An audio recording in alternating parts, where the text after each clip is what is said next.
So my partner just came up and told you guys like our plans for why we should still keep the death penalty. So the first thing I'll talk about is criminals who commit, what my partner says, like criminals who commit capital murder are not fully punished for their crimes if they only receive life in prison. So the example that I have for you guys is actual case that with this family. So Gregory Kane, like he presented this case and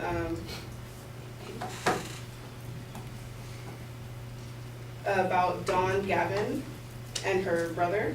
So Frederick J. Roman headed to the newlyweds couple's White Marsh apartment. He found his daughter beaten, tortured, and mutilated and dead. So the death penalty opponents would have us believe that, well, this is what the brother said. Death penalty opponents would have us believe that squirreling Ogun away in a cell would be among the taxpayers, the family, like the mom, the dad, will all be among the taxpayers that will be paying for this person that will be on life on parole, which is why we think that it shouldn't be a good idea to have life on parole, because if it doesn't seem right to have the person, the victims of the family, pay for the person that killed their family member, if you think about it as a whole like that.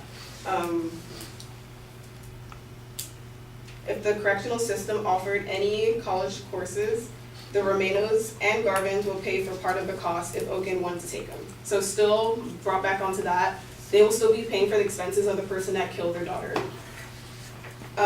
Fred Romano, who is a relative in the case, said it won't bring closure. Dawn will never be back. I'm not looking for closure. That's a bad misconception on the part of some people. I want Ogun to die for the murder of Dawn. This isn't even about revenge. Another rallying cry of anti-capital punishment crowd who chide death penalty advocates for seeking vengeance is justice, it's not revenge. So basically saying like, this, I'm not doing it, I don't want him to die just because I want to get revenge for him killing my sister. No, he deserves to die because the fact that he did kill my sister. There needs to be justice for someone's life being taken away, them just sitting in a cell, like living their life, like whatever, like yeah, it's not nice being in jail, but the fact that they're just sitting in there doing nothing.